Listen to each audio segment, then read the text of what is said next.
पहले चरण में 29 अप्रैल को प्रतापगढ़, बांसवाड़ा और उदयपुर में मतदान होगा, जिसे ध्यान में रखते हुए आज से कांग्रेस अपना प्रचार अभियान शुरू कर रही है।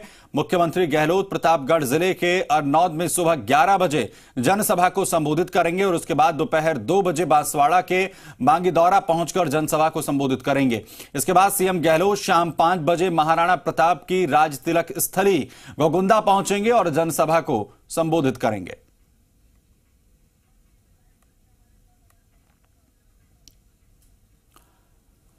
तो प्रतापगढ़, बांसवाड़ा, उदयपुर में जनसभाएं जो है वो आज यहां पर की जाएंगी, जिसे लेकर तैयारियां की जा रही हैं। प्रतापगढ़ से अविनाश जगरावत जी मीडिया संवाददाता हमारे साथ यहां पर जुड़ रहे हैं।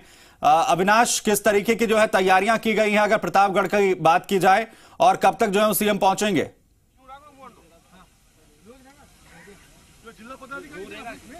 देखिए, अगर मिशन 25 की बात करें तो ऐसे में सबसे बड़ी चुनौती जो है अशोक गहलोत के सामने वो है मेवाड़ वागड़ संभाग।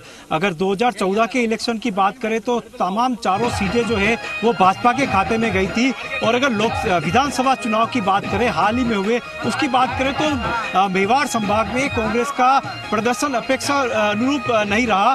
तो ऐसे में मिशन 25 को पूरा करने के लिए मेवाड़ संभाग की 4 सीटें बेहद महत्वपूर्ण हैं, जहां पे अशोक गहलोत को विशेष ध्यान देना है, क्योंकि इन 4 सीटों में से 2 सीटें जनजाति क्षेत्र के लिए रिजर्व है। उसके अलावा जो चित्तौड़गढ़ है वहां पे भी करीब 20% से ज्यादा मतदाता आदिवासी है। तो ऐसे में आज पूरा फोकस मुख्यमंत्री अशोक गहलोत का आदिवासी वोटर्स को लुभाने के ऊपर रहेगा, आदिवासी मतदाताओं को कांग्रेस के पक्ष में करने का रहेगा, जो कि कभी कांग्रेस का परंपरागत वोट रहा था वो जो छिटक गया था। ऐसे में जो आज तीनों सभाएं जो है वो जनजाति इलाके में है। एक व्यापक रणनीति के तहत इन तीनों स्थानों का चयन किया गया। अरनौद जो कि चित्तौड़गढ़ संसदीय क्षेत्र में आता है और प्रतापगढ़ के आदिवासी अंचल का एक हिस्सा है, जहां पे ये प्रतापगढ़ की बात करें तो परंपरागत रूप से भारतीय जनता पार्टी की सीट रही थी, लेकिन हाल ही हुए विधानसभा चुनाव में यहाँ पे भाजपा के दिग्गज नेता नंदलाल मीणा, उनके बेटे को हार का सामना करना पड़ा और कांग्रेस ने यहाँ पर अपना कब्जा फिर से जमाया। तो ऐसे में जनजाति मतदाताओं को अपने पक्ष में करने के लिए मुख्यमंत्री माफ कीजिएगा अशोक गहलोत जो है वो आज तूफानी दौरा करेंगे और तमाम तीनों सभाएं जनजाति इलाके में संबोधित करेंगे।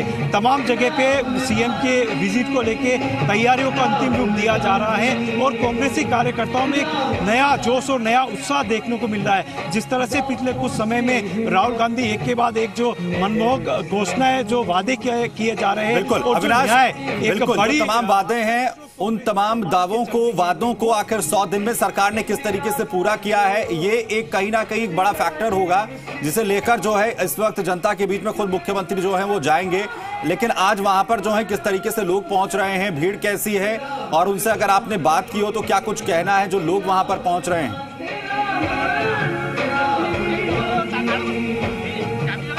जी बिल्कुल, देखिए सबसे पहली सभा अरनौद में होने वाली है, और अरनौद की अगर बात करें तो यहाँ पे किस तरह का माहौल है, हमारे जो सहयोगी है यहाँ पे प्रतापगढ़ प्रवेश, उनसे बात करें। प्रवेश, किस तरह का माहौल प्रतापगढ़ में इस विजिट को लेके आप देखिए खासा उत्साह जो है लोगों में इसको लेकर देखा जा रहा है। ये बात ध्यान देने योग्य है कि प्रतापगढ़ का जो वोट बैंक है अब तक जो है वो भाजपा का परंपरागत वोट बैंक रहा है, लेकिन हालिया जो विधानसभा चुनाव हुए हैं उसमें हमने देखा कि किस तरीके से यहाँ का वोट बैंक ने अपना वोट बदला और यहाँ के जो विधायक है रामलाल मीणा उनको 15,500 वोटों से जीत दिलाई। कब तक मुख्यमंत्री यहाँ पे पहुँच जाएंगे, कौन कौन मंच पे मौजूद रहेंगे उसके बारे में? देखिए मंच पर यहाँ पर अशोक गहलोत मौजूद रहेंगे, सचिन पायलट मौजूद रहेंगे, साथ ही अविनाश पांडे यहाँ मौजूद रहेंगे।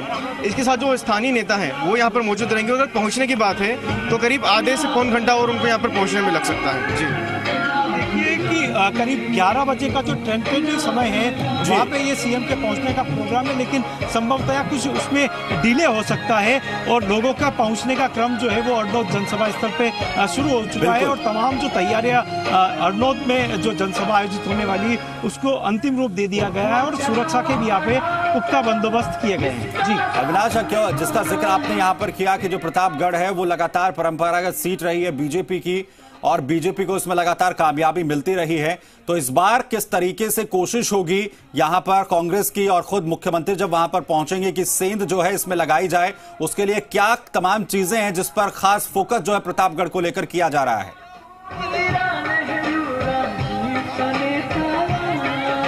जी देखिए, जो प्रतापगढ़ सीट है वो लगातार यहाँ पे नंदलाल मीणा भाजपा के जीत दर्ज करता है। इस बार वो चुनाव नहीं लड़े, लेकिन उनके बेटे को चुनावी मैदान में उतारा गया और उसके बाद कहीं न कहीं यहाँ पे कांग्रेस के प्रत्याशी ने यहाँ पे जीत दर्ज की। तो ऐसे में कांग्रेसी कार्यकर्ताओं में उत्साह जो है वो यहाँ पे बढ़ा हुआ है, क्योंकि 3 दशक बाद यहाँ पे कांग्रेस की वापसी हो पाई है। और उसके अलावा अगर बात करें कि मिशन 25 को अगर पूरा करना है तो मेवाड़ संभाग का जनजाति मतदाता जो है उसको कहीं न कहीं फिर से कांग्रेस के पक्ष में आना होगा, उसको कहीं न कहीं कांग्रेस के पक्ष में लेना होगा। उसकी लगातार मुख्यमंत्री जो है अशोक गहलोत वो प्रयास कर रहे हैं। जब वो विधानसभा चुनाव हो रहे थे तो उनका ज्यादा फोकस जो है जनजातीय क्षेत्र में रहा था। तमाम विधानसभा क्षेत्रों में उन्होंने यहाँ पे जीत की, लेकिन अपेक्षाकृत अगर कहा जाए प्रदेश में भले ही कांग्रेस ने सत्ता में वापसी की हो,